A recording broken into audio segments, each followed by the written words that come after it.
नमस्कार, prime news देख रहे हैं आप। मैं हूं आपके साथ दिनकर आनंद। बुलेटिन की शुरुआत करते हैं। बागेश्वर उपचुनाव में पार्वती दास को मिली जीत से बीजेपी काफी उत्साहित है। उत्तराखंड के मुख्यमंत्री पुष्कर सिंह धामी ने भी इस जीत की खुशी का जश्न मनाया, बागेश्वर की जनता का धन्यवाद अदा किया। साथ ही मुख्यमंत्री धामी ने कहा कि बागेश्वर की जनता का आशीर्वाद लगातार बीजेपी को मिलता रहा है, जिसके लिए वो आभारी हैं। इस मौके पर बीजेपी प्रदेश अध्यक्ष महेंद्र भट्ट और स्थानीय विधायक मदन कौशिक ने सीएम धामी को मिठाई खिलाकर खुशी व्यक्त की। बागेश्वर उपचुनाव जीतने की खुशी में बीजेपी कार्यकर्ता प्रदेश भर में नाच गाकर जश्न मना रहे हैं।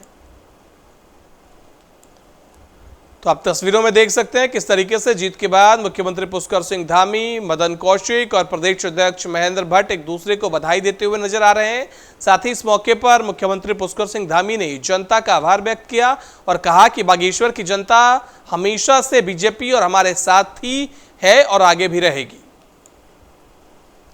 मुख्यमंत्री ने कहा कि अजीत स्वर्गीय चंदन रामदास जी को श्रद्धांजलि है।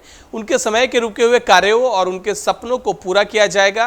मुख्यमंत्री ने कहा कि बागेश्वर की जनता ने राज्य सरकार पर जो विश्वास जताया है, बागेश्वर की जनता की अपेक्षाओं के अनुरूप बागेश्वर का विकास किया जाएगा। आपको बता दें कि बागेश्वर में चंदन रामदास की पत्नी पार्वती दास ने कांग्रेस के वसंत कुमार को 2405 वोटों से मात दी है। आपको बता दें कि 2024 के लोकसभा चुनाव से पहले बीजेपी के लिए बड़ी जीत है उत्तराखंड की सियासत में।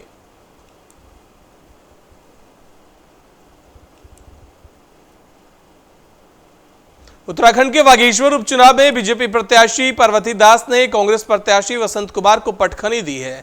जीत हासिल करने के बाद पार्वती दास ने जनता का आभार जताया है। साथ ही कहा कि उनके पति चंदन रामदास की ओर से बागेश्वर क्षेत्र में किए गए विकास कार्यों और मुख्यमंत्री पुष्कर सिंह धामी के कामों से जनता प्रभावित हुई है। जनता ने विकास कार्यों को देख उन्हें जिताया। वे भी बागेश्वर का चहुमुखी विकास करने का काम करेंगी। तो बागेश्वर उपचुनाव में मिली जीत के बाद पार्वती दास ने जनता का आभार जताया है। साथ ही उन्होंने कहा कि मुख्यमंत्री पुष्कर सिंह धामी और राष्ट्रीय नेतृत्व की बदौलत जीत नसीब हुई है। साथ ही उन्होंने कहा कि वह भी जनता की उम्मीदों पर खरी उतरेंगी। आपको बता दें कि बागेश्वर उपचुनाव में पार्वती दास ने 2405 वोटों के अंतर से जीत दर्ज की है। कांग्रेस के वसंत कुमार को उन्होंने पटखनी दी। वसंत कुमार आम आदमी पार्टी छोड़ कांग्रेस में शामिल हुए थे, जिस पर लगातार सियासत तेज थी। कहा जा रहा था कि कांग्रेस को बागेश्वर में प्रत्याशी तक नहीं मिला, दूसरे पार्टी से आयातित प्रत्याशी को कांग्रेस ने मैदान में उतारा है। वहीं अब जीत मिलने के बाद बीजेपी में खुशी की लहर है, क्योंकि 2024 लोकसभा चुनाव से पहले यह जीत अपने आप में बड़े मायने रखती है।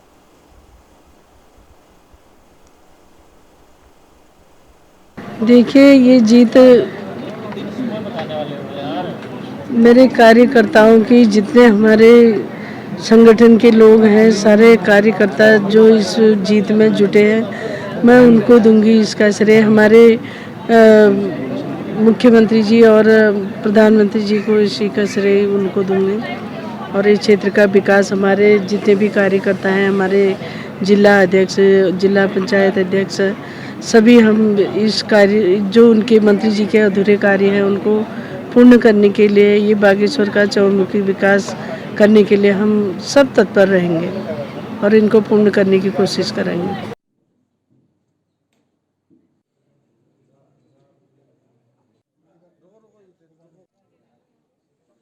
परिणाम घोषित हो गए। बीजेपी ने कांग्रेस को सीधी टक्कर में 2405 वोटों के अंतर से बात दी है। साथ ही आपको बता दें कि भारतीय जनता पार्टी से प्रत्याशी पार्वती दास को जनता ने अपना आशीर्वाद देकर विधायक बना लिया है।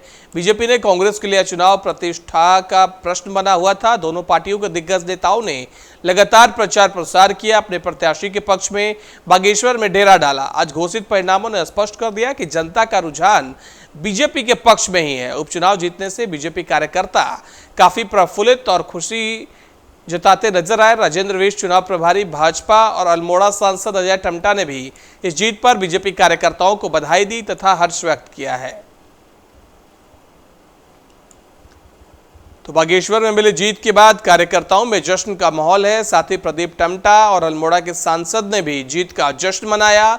साथ ही बता दें कि बीजेपी ने काफ़ी मशक्क़त और मेहनत की थी। इस चुनाव में प्रचार प्रसार में काफ़ी दिनों तक बागेश्वर में बीजेपी के तमाम बड़े नेताओं ने डेरा डाला था, जिसके बाद आज मिली जीत के बाद बीजेपी में खुशी की लहर है। बीजेपी कार्यकर्ता लगातार एक दूसरे को मिठाई खिला रहे हैं, पटाखे जला रहे हैं।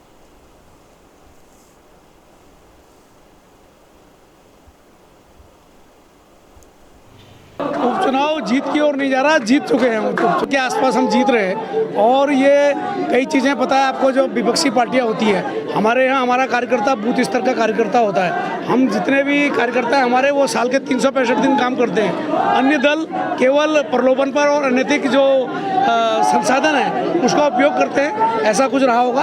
लेकिन फिर भी हम काफ़ी अच्छे वोटों से जीते। हमारे सभी भारतीय जनता पार्टी के कार्यकर्ता, हमारे जितने प्रवासी, हमारे सांसद जी लगातार यहाँ रहे। हमारे भारतीय जनता पार्टी की ये जीत पूरे कार्यकर्ताओं की, हमारे बूथ स्तर तक के कार्यकर्ता है, सभी संगठनों ने, सभी प्रतिनिधियों ने, और हमारे केंद्र सरकार और राज्य सरकार में हमारे पुष्कर धामी जी के और संगठन के सहयोग से ये ऐतिहासिक जीत हुई है। और जैसा कि आप जानते ही हैं कि विकास को भी यहाँ पर प्रथम दृष्टया देखा गया है। जिस प्रकार का बागेश्वर विधानसभा क्षेत्र के अंदर विकास हुआ है, गांव-गांव तक सड़कें गई हैं, पानी की योजनाएं चल रही हैं, जनता ने उसको सराहा है। और अंतिम पंक्ति में खड़े व्यक्ति ने नरेंद्र भाई मोदी, पुष्कर सिंह धामी जी की सरकार के कार्यों को प्रोत्साहित किया है।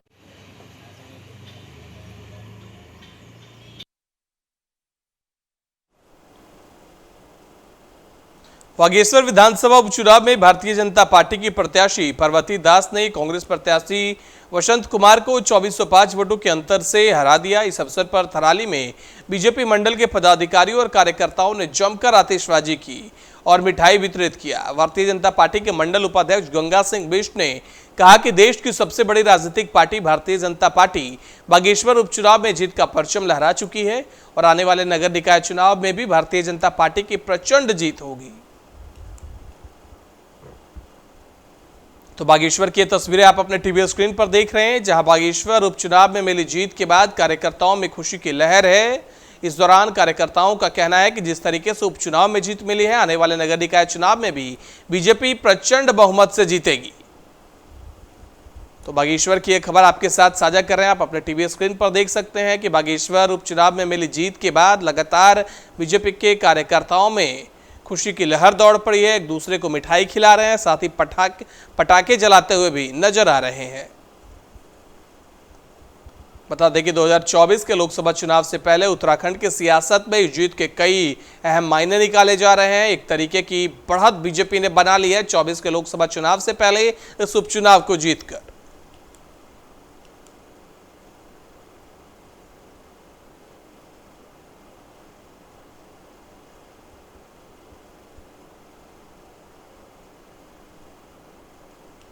बता दें कि इस मौके पर गंगा सिंह बिष्ट, अनिल देवराड़ी, राकेश देवराड़ी, भास्कर पांडे, भगवती पांडे और कई लोगों ने जमकर आतिशबाजी की। यह सभी लोग बीजेपी के कार्यकर्ता हैं। बता दें कि सभी लोगों ने जमकर आतिशबाजी की, साथ ही जीत का जश्न मनाया।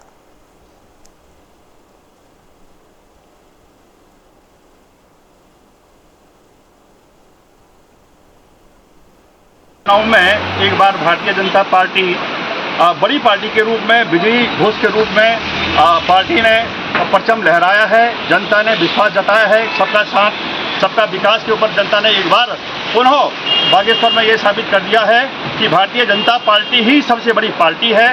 तो मैं बागेश्वर की जनता को बधाई देना चाहता हूं, जिन्होंने एक बार पुनः ये साबित कर दिया कि स्वर्गीय चंद्रराम दास जी के लिए सच्ची श्रद्धांजलि उन्होंने आज अपने मताधिकार दिए, जिससे पूरे बागेश्वर की जनता का धन्यवाद। और आज हम मंडल थराली से, हम जनपद चमोली के मंडल थराली से, और हमारा भी सौभाग्य था कि हमारे मंडल से बहुत सारे लोग कार्यकर्ता बागेश्वर चुनाव में थे और आज उसी खुशी में कार्यकर्ताओं के द्वारा एक उत्साह कार्यकर्ताओं के अंदर था। जिस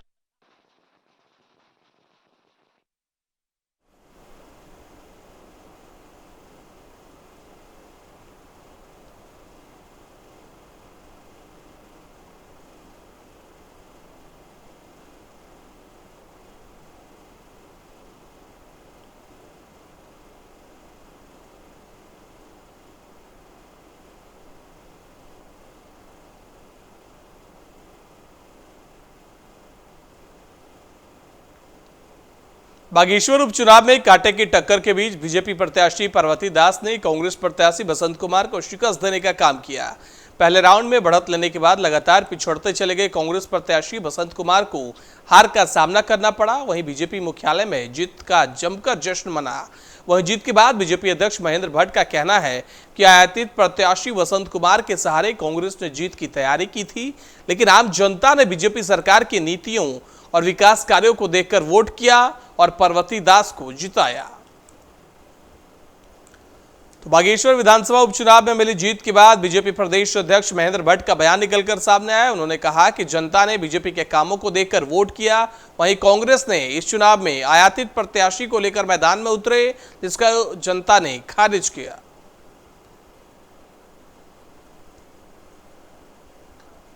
तो बागेश्वर के जनादेश पर बीजेपी गदगद है। लगातार बीजेपी के तमाम बड़े नेताओं की प्रतिक्रिया निकलकर सामने आ रही है। इसी कड़ी में आपको हम बीजेपी प्रदेश अध्यक्ष महेंद्र भट्ट का बयान बता रहे हैं, जहां महेंद्र भट्ट ने कहा कि कांग्रेस आयातित प्रत्याशी बसंत कुमार के भरोसे मैदान में उतरी, जिसे जनता ने नकार दिया। वहीं उन्होंने कहा कि बागेश्वर की जनता ने बीजेपी के कामों को देखकर वोट किया है। मुख्यमंत्री पुष्कर सिंह धामी और केंद्रीय नेतृत्व प्रधानमंत्री नरेंद्र मोदी को देखकर बागेश्वर की जनता ने पार्वती दास को चुना और जिताया।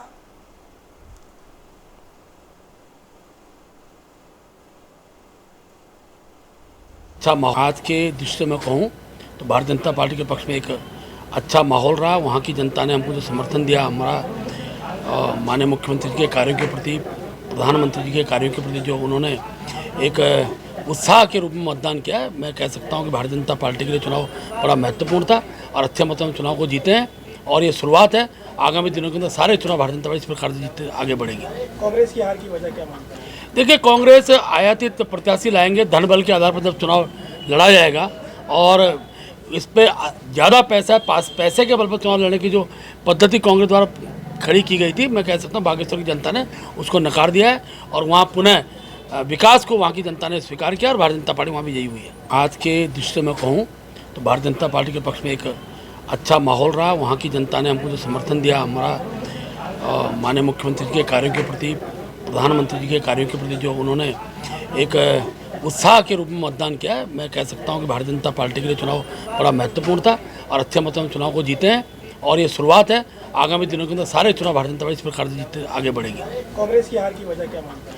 देखिए, कांग्रेस आयातित प्रत्याशी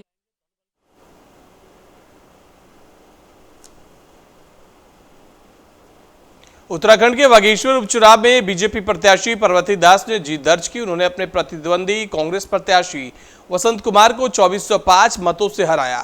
इस चुनाव में पार्वती दास को 33,247 और बसंत कुमार को 30,842 वोट मिले, जिस पर बागेश्वर के प्रभारी मंत्री सौरभ बहुगुणा ने इसे बीजेपी की रीति नीति और बागेश्वर की जनता की जीत करार दिया है। वहीं कांग्रेस ने बीजेपी पर सरकारी धनबल का गलत इस्तेमाल कर चुनाव जीतने का आरोप लगाया। वहीं दूसरी ओर बागेश्वर में मिली हार पर कांग्रेस नेता और विधानसभा में नेता प्रतिपक्ष यशपाल आर्या ने प्रतिक्रिया दी। उन्होंने कहा कि बागेश्वर में कांग्रेस ने काफी अच्छी टक्कर दी, इसके लिए वह बागेश्वर की जनता का आभार व्यक्त करते हैं। हालांकि चुनाव परिणाम अपने पक्ष में न आने पर कांग्रेस नेता ने आरोप लगाते हुए कहा कि जिस तरह से बागेश्वर उपचुनाव में सत्ता पक्ष ने धनबल और सरकारी मशीनरी का दुरुपयोग किया, उसके हिसाब से कांग्रेस ने बागेश्वर में बेहद अच्छी टक्कर दी है। तो बागेश्वर के जनादेश पर अब कांग्रेस ने आरोप लगाना शुरू कर दिया है। यशपाल आर्या, नेता प्रतिपक्ष और कांग्रेस के वरिष्ठ नेता, ने कहा कि बीजेपी ने धनबल का प्रयोग कर बागेश्वर उपचुनाव जीता है। इसके साथ ही मंत्री सौरभ बहुगुणा ने कहा कि बीजेपी की रीति और नीति को देखकर जनता ने वोट किया है।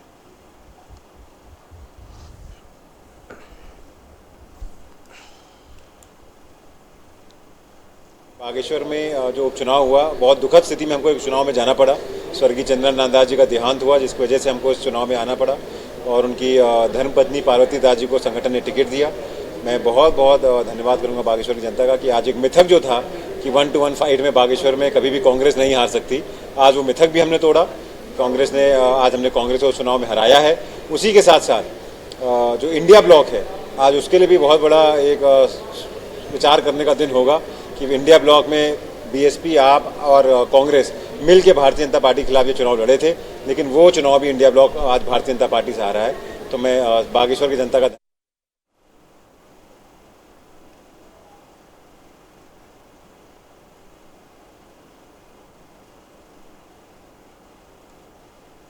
देहरादून विधानसभा सत्र के आज चौथे दिन की कार्यवाही हुई, जिसमें कांग्रेस ने आज कई मुद्दों को लेकर सदन में अपनी बात रखी।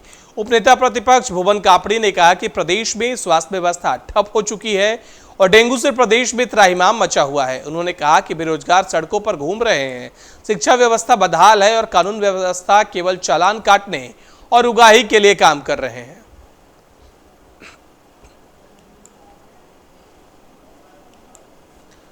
विधानसभा सत्र के चौथे दिन की कार्यवाही पूरी हो गई। कांग्रेस ने सदन में अपनी बात रखी। इस दौरान उपनेता भुवन कापड़ी ने सरकार पर तंज कसा। उन्होंने कहा कि डेंगू से पूरा प्रदेश त्राहिमाम कर रहा है, सुरक्षा व्यवस्था बदहाल है, शिक्षा व्यवस्था बदहाल है। साथ ही उन्होंने कहा कि सुरक्षा के नाम पर केवल चालान काटा जा रहा है।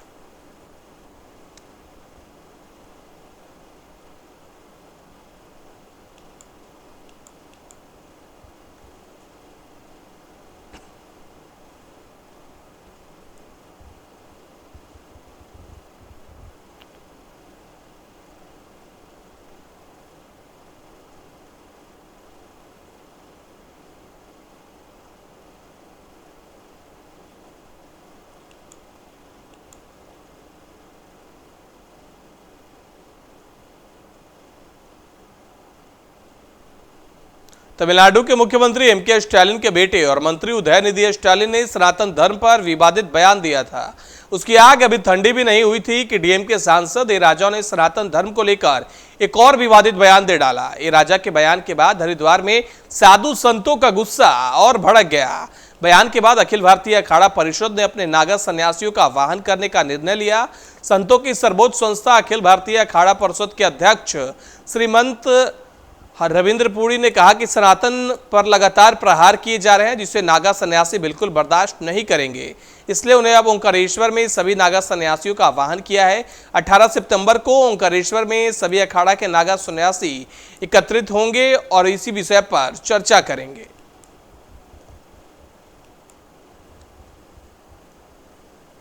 तो उदयनिधि स्टालिन के बयान और ए राजा के बयान पर साधु संत भड़क गए हैं। बता दें कि अखाड़ा परिषद के नागा सन्यासियों ने आह्वान किया है। बता दें कि उन्होंने कहा कि ईंट का जवाब पत्थर से दिया जाएगा। साथ ही उन्होंने यह भी कहा कि सनातन पर हमला बर्दाश्त नहीं किया जाएगा। इसलिए 18 सितंबर को हम एकजुट होंगे और इस विषय पर चर्चा करेंगे कि आगे किस तरीके से इस पर फैसला किया जा सके।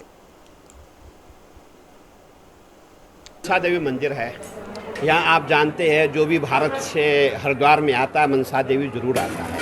आपको शायद मैं बताना चाहूँगा जो हमारी पुरानी परंपरा है, जब भी उत्तराखंड में एंट्री होती है सर्वप्रथम मनसा देवी में दर्शन किया जाता है, क्योंकि माँ जो मनसा देवी है, जो माँ आपके मन में इच्छाएं हैं वो पूर्ण करने वाली है। और आपने ये भी देखा होगा पहले हमारे उत्तराखंड में गाड़ियाँ घोड़े बहुत कम चलते थे, पैदल चलते थे, इसीलिए माँ का दर्शन इसीलिए होता था कि माँ जो है कोई जीव जंतु सांप आदि इसके जो भय से जो है वो दूर रहे, ऐसे कोई दुर्घटना न घटे। इसलिए माँ मनसा देवी के दर्शन बहुत ज़रूरी है। मैं समझता हूँ जो भी कार्य उत्तराखंड में होता है सबसे पहले गंगा स्नान करके मनसा देवी में आते हैं और मनसा देवी से जो है फिर अगला कार्य शुरू हो जाता है। और बाकी आज आपने देखा होगा अभी इस समय हमारे जो मेंबर ऑफ पार्लियामेंट है करीबन 30-35 के बीच में यहाँ आए थे। सबने यहाँ पे जो है चाय नाश्ता किया और सबने यहाँ माँ भगवती के दर्शन किए।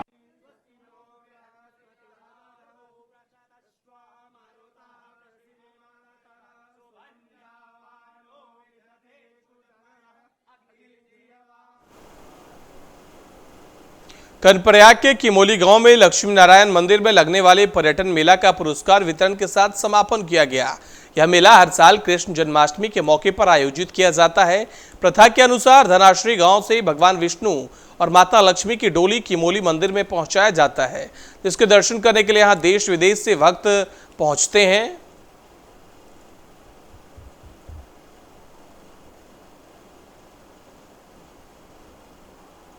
तो कर्णप्रयाग की तस्वीरें देख रहे हैं जहां देश विदेश से दर्शन करने के लिए भक्त पहुंचे हैं। आपको बता दें पर्यटन मेला का समापन हो गया है। कृष्ण जन्माष्टमी के मौके पर हर साल पर्यटन मेला का आयोजन किया जाता है।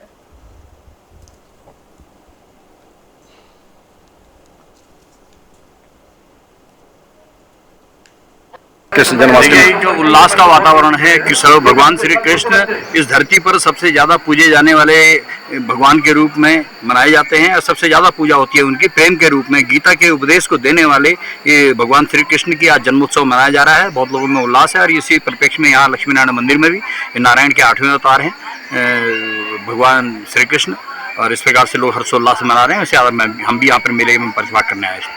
हाथ खड़ा करिए। ये पर्ची बहुत दूर निकल गई है। यहाँ पर पांडवों की पसवा, वाई, बिराई, गुड़ाई,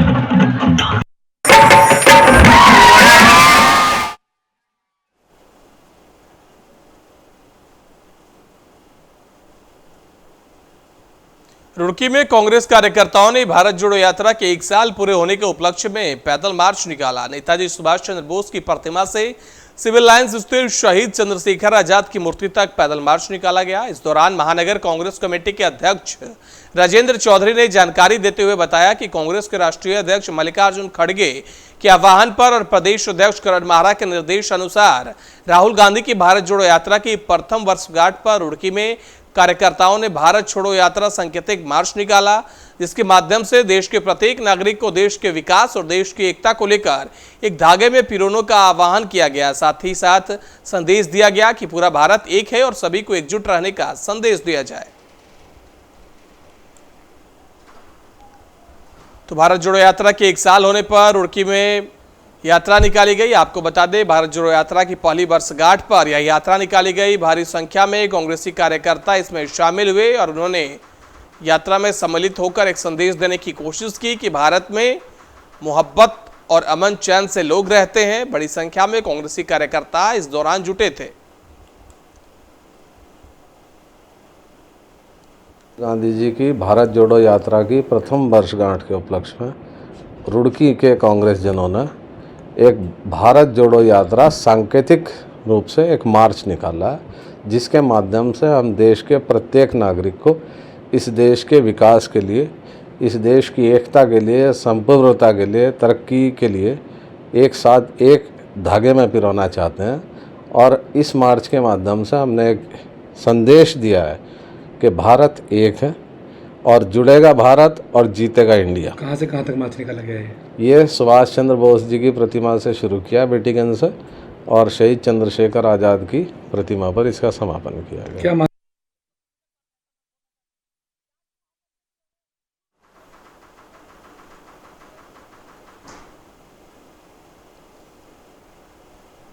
रुड़की के पिरान कलियर साबिर पार्क का 755वां सालाना उर्स 16 सितंबर से शुरू होने जा रहा है, जिसको लेकर पुलिस और प्रशासन तैयारियों में जुटा हुआ है। उर्स मेले में लाखों की संख्या में देश विदेश से जायरीन पिरान कलियर पहुंचते हैं, इसलिए सुरक्षा के लिहाज से पुलिस प्रशासन के लिए एक बड़ी चुनौती होती है। पुलिस प्रशासन लगातार बैठक कर मेले को शांतिपूर्ण तरीके से संपन्न कराने की तैयारी कर रहा है। तो पिरान कलियर उर्स की तैयारी तेज है। लगातार पुलिस प्रशासन इसके लिए बैठकें आयोजित कर रहा है। सुरक्षा व्यवस्था के पुख्ते इंतजाम की तैयारियों में जुटा हुआ है। बता दें, 16 सितंबर से सालाना उर्स शुरू हो जाएगा। 755वें उर्स मेले का आयोजन किया जा रहा है।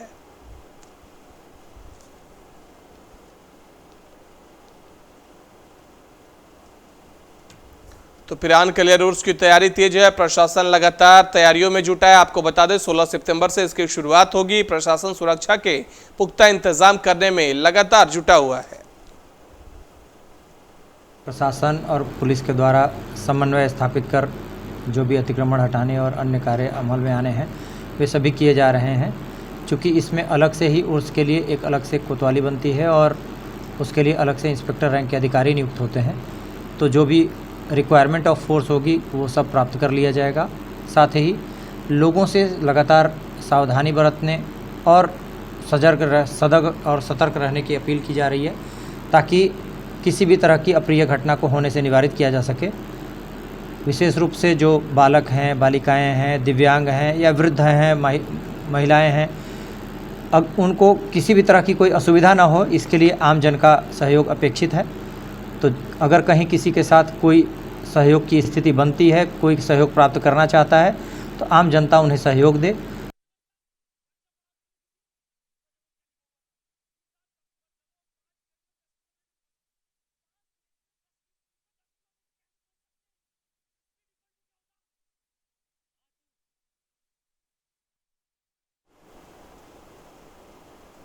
बुलेटिन में फिलहाल इतना ही। देश दुनिया की बाकी खबरों के लिए देखते रहिए प्राइम न्यूज।